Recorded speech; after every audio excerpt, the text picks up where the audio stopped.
says it has carried out an airstrike targeting a Hezbollah operative in southern Lebanon. According to the Israel Defense Forces, the strike took place at a short while ago in the town of Yatta. The IDF has not yet released further operational details about the target or the outcome of the strike. Officials say additional information is expected to be provided later, and the reported strike comes amid tensions along the Israel-Lebanon border, with repeated exchanges raising concerns of further escalation. Developments in the area are closely being monitored as both sides remain on high alert. Joining us now is Peter Baum, the editor of the Weekly Blitz, and he joins us live from London. Peter, thank you very much for joining us. Of course, we know no operational details about this yet, but how can the international community assess proportionality when it comes to strikes like these? And what do you say to critics who say that when Israel have carried out these strikes, they haven't provided the evidence of Hezbollah in fact rebuilding its military infrastructure and increasing in its military capabilities, and therefore showing a threat to Israel after this ceasefire? Very interesting question, Thomas, and if I may, there's quite a lot going on in the region as we currently speak, and some of the news that I'm going to relay to you I think is quite historic. So let's take the two incidents that happened earlier today. It is a fact that Israel have conducted two strikes on Hezbollah operatives in the region, the town and surrounding area of Yatta. Apparently, that although details haven't yet been officially released, apparently they were two targeted strikes to two fairly senior Hezbollah operatives, but as yet that information has not been formally released. The other facts we know are as follows: that Hezbollah, by their own statements, have stated that they will not disarm and have been trying to build up a lot of the weaponry that was lost during the previous few months with conflict. But they are having huge trouble in doing so, mainly because Iran is at a stage in its development where they are unable to be the supplier of weaponry and funding that they previously were, because of the sanctions and the climate change issues that they're having in Iran at the moment. Moreover, going back to your previous guest and talking about Venezuela, Venezuela too was a major source of funding and weaponry supposedly to Hezbollah.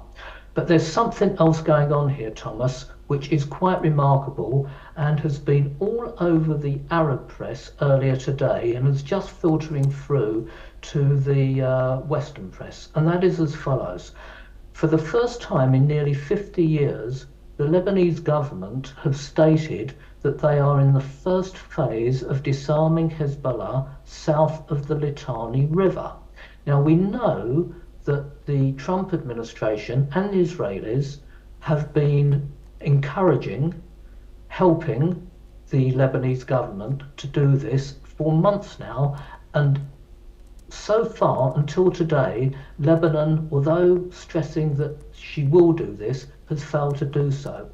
If they achieve the objective that they have stated earlier today, that they are in the first phase of completing the demilitarization of some of Hezbollah's weaponry in a certain area, which, as I stated, is south of the Litani River, I can only think that the two Israeli strikes carried out today were to assist Lebanon achieve that objective. In other words, the Israelis were aware that something was going on. These weren't just two random strikes on two individuals carrying a machine gun. The strikes, from the feedback I have, were targeted, and I can only think this has been done in conjunction with somehow assisting the Lebanese government achieve their objective of disarming Hezbollah, which, if they do, would be a remarkable change of events, something that no Lebanese government has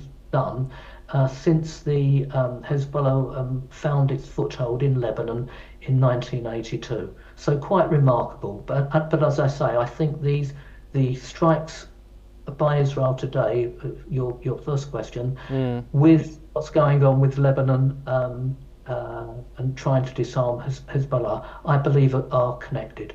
Peter, of course, these strikes happen on a near daily basis, not every day, but pretty frequently. Of course, this ceasefire was signed in November of 2024. Hezbollah, however, is not complying with its disarmament, and Israel is also continuing to strike inside Lebanese territory, and of course still occupy two areas, the Shaba Farms and northern Gaza. What is needed for this ceasefire to fully work? Just very quickly, because we're running out of time a little bit. Frankly, Thomas, only the Lebanese government having the will to disarm Hezbollah as a military force within their government. Otherwise, Lebanon can't survive as a democracy, and Israel will always be under threat. Mm-hmm.